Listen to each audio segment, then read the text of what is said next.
জুলাইখা ওই রুমের মধ্যে প্রবেশ করার পর মহিলাদেরকে উদ্দেশ্য করে ডাক দিয়ে বলল, ও আমার বোনেরা,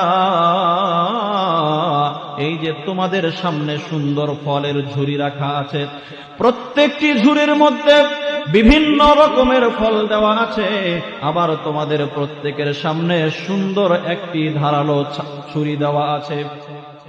এই ছুরির মাধ্যমে তোমরা নিজেদের ফলগুলো কেটে খাওয়া শুরু করো। মহিলারা যখন ফলগুলো তাদের হাতের মধ্যে নিয়েছে, এক হাতের মধ্যে ফল আর এক হাতের মধ্যে ছুরি, এমন সময় যখন ফল কাটা আরম্ভ করে দিয়েছে, জুলাইখা পাশের রুমেই সুসজ্জিত করে হযরত ইউসুফ আলাইহিস সালামকে রেখে দিয়েছিল। কিন্তু মহিলারা জানে না, মহিলারা শুধু এতটুকুই জানে, একজন যুবকের সাথে, তার বাড়ির একজন গোলামের সাথে জুলাইখা প্রেম করতে চায়, জুলাইখা তার মনের খায়েশ পূরণ করতে চায়। কিন্তু কোন যুবকের সাথে প্রেম করতে চায়, কোন যুবকের সাথে জুলাইখা তার মনের খায়েশ পূরণ করতে চায়, এই যুবককে মহিলারা চিনত না, জানতও না। অতএব হযরত ইউসুফ আলাইহিস সালামকে সুন্দরভাবে সাজিয়ে গুছিয়ে যখন ওই রুমের মধ্যে রাখা হয়েছে, তারা যখনই মাত্র ফল কাটা শুরু করে দিল, জুলাইখা তখন ডাক দিয়ে বলে, উখরুজ আলাইহিন, ইউসুফ এইবার তুমি এই রুমের মধ্যে প্রবেশ করো।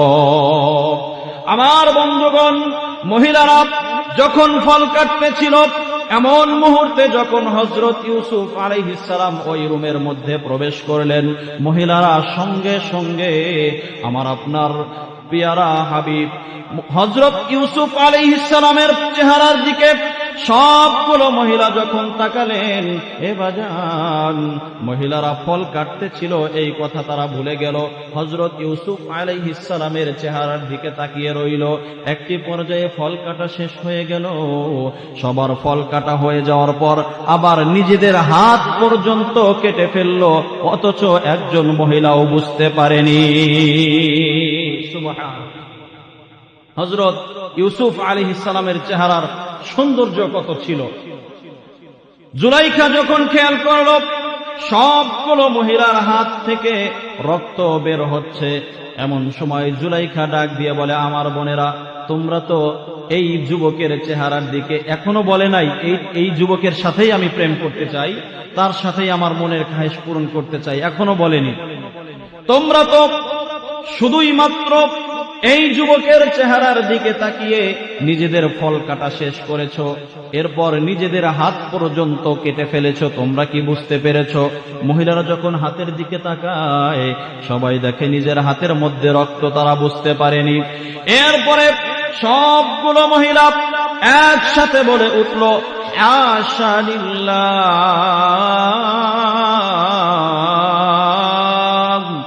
মা হাযা বাশারা ইন হাযা ইল্লা মালাকুন কারীম। আল্লাহু আকবার। মহিলারা ডাক দিয়ে বলে, আল্লাহর কাছে ক্ষমা চেয়ে নেই, এইটা কেমন যুবক আমরা দেখলাম, এত সুন্দর চেহারা, আবার শরীরের গঠনও এত সুন্দর, এত সুন্দর যুবক, এত সুন্দর আকৃতির মানুষ আমাদের জীবনে কখনো দেখি নাই, আমাদের মনে হয় এইটা কোনো মানুষ নয়। ইন হাযা ইল্লা মালাকুন কারীম, ইনি হলেন একজন সম্মানিত ফেরেশতা। সুবহানাল্লাহ। জুলাইখা এইবার বলে, ক্বালাত ফাযালিকুন্নাল্লাযী লুমতুন্নানী ফী, আমার বোনেরা, তোমরা যার ব্যাপারে আমাকে সমালোচনা করেছো, ইনি আর কেউ নয়, এটাই হলো সেই যুবক যার সাথে আমি আমার মনের খায়েশ পূরণ করতে চাই। এইবার বলো তো দেখি, আমি যে আমার মনের খায়েশ পূরণ করতে চাই, আমি ভুল না ঠিক? এই দেখেন মহিলারা, এখন সবগুলো মহিলা বলে, না, আপনিই ঠিক। এমন মহিলা, এমন সুন্দর যুবক যদি কারো